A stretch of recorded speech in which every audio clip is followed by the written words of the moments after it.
When we turn on a tap, turn on the stove to cook food for ourselves, turn on a light to see what we're doing, or even to communicate with one another, we are not always aware that these things that we use practically every day are from mined sources.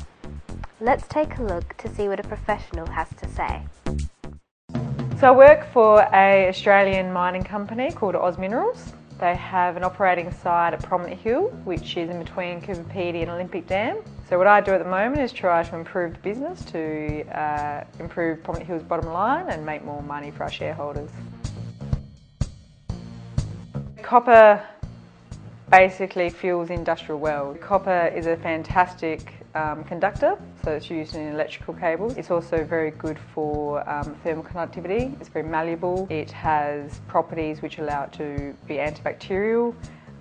It's used in a lot, but basically electronics and anything to do with modernisation of our world. Gold, let me see, a gold watch, gold bracelet, earring. So jewellery is one thing, but people also like to use it to hedge against the dollar.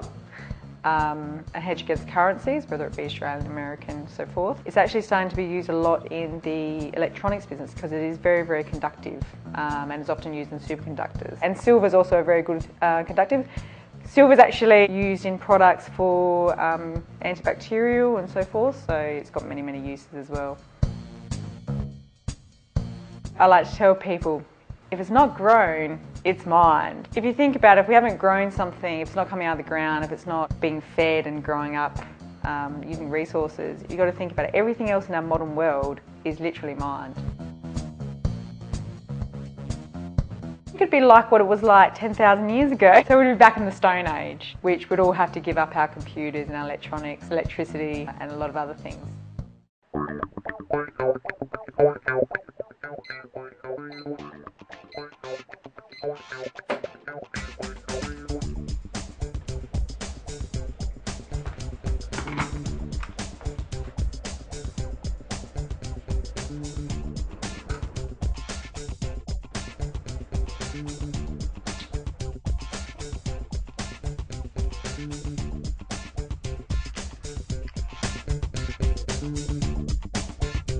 Well, we wouldn't have been able to send someone to the moon without mining. We wouldn't have so many of the medical discoveries and be able to do so much of what we do without mining. There's so many ways it influences in our lives, whether it be transport, whether it be skyscrapers, whether it be people, how they live. I mean, there's so many components of everything around us has come from something that's been mined.